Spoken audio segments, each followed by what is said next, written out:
Hello, my air signs. Welcome back. And of course, if you're new to this channel, welcome. My name is Tracy, and this is your general tarot reading for air signs for August 2020.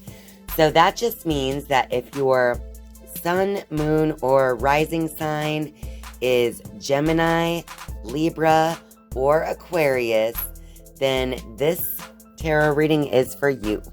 So let's get going. All right, August has material harvest. We also have mental conflict over here, along with accelerated motion.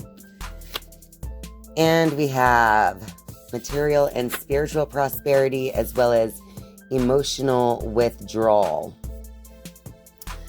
All right, you guys.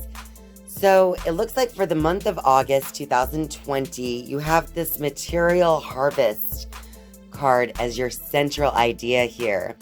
And this could just mean that you have a goal that you're beginning to, you're beginning to see the fruits of your labor begin to pay off. It's the time of the harvest for you.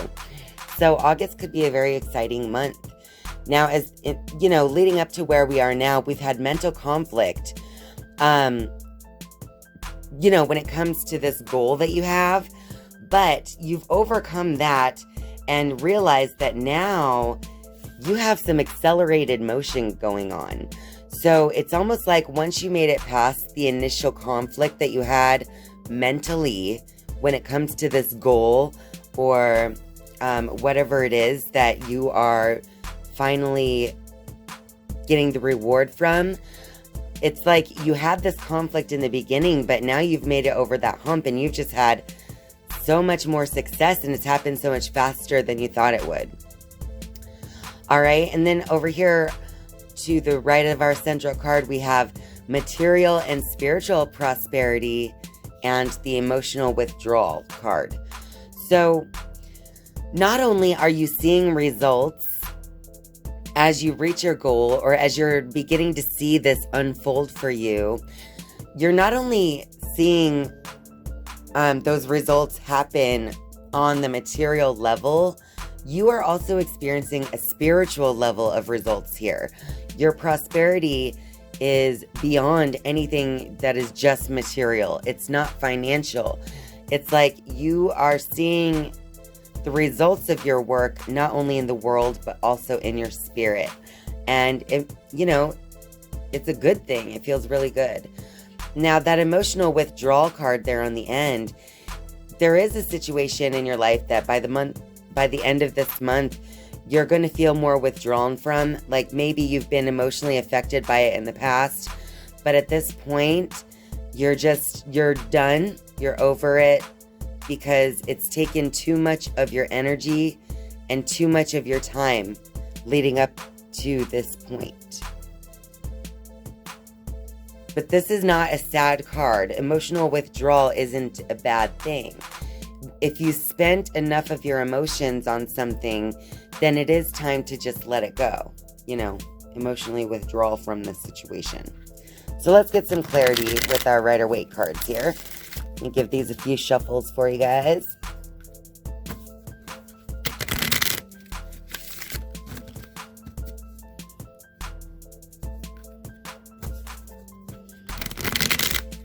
Did you guys see that card?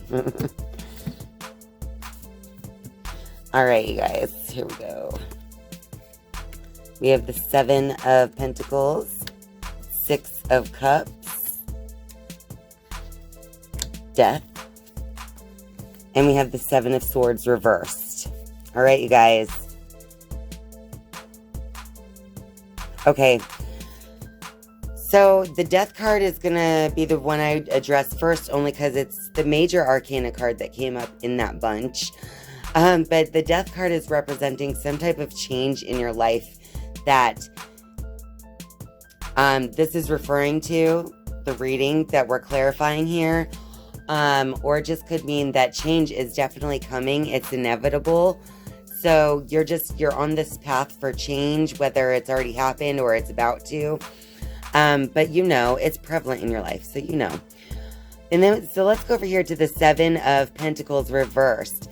And this card is just showing, you know, even though you have that material harvest and the material and spiritual prosperity card, you did have that mental conflict.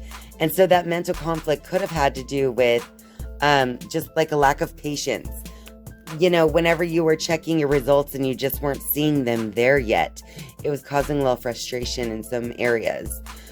All right. Now with the Six of Cups, though, I just feel like this is looking back with fond memories type of energy on that card. So as you look back on your struggle, you realize it wasn't as bad as you thought it was as you lived it. So the memory of it isn't as haunting as the actual experience of it, if you know what I mean. Then we have the Seven of Swords over here. That one's reversed. So with the Seven of Swords, you just have to know, be sure that you are doing everything in your power to,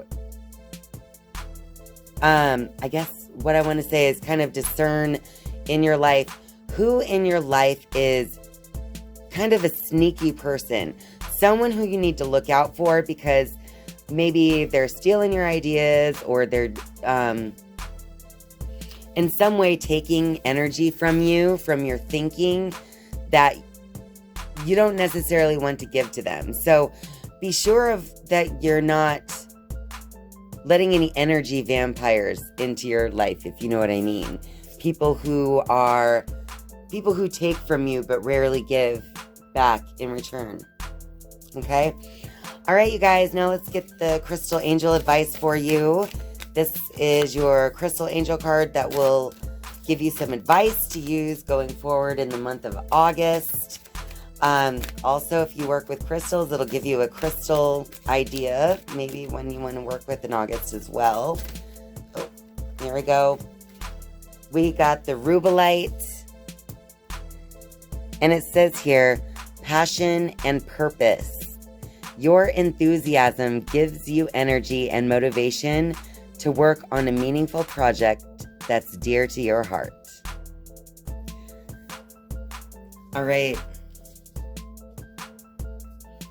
So no matter what's happening in August for you, as long as you stay connected to your passion and what brings you excitement and joy, then you'll know that you're on the right track. So just kind of stick with that. All right, you guys, if you like this video, be sure to click the like button. And of course, if you are a viewer but not yet a subscriber, I would love for you to click subscribe today and then click that bell so that you could be notified each and every time that I upload a new video. Thank you guys so much for watching and spending your time with me. I love you. And I'll see you next time. Bye.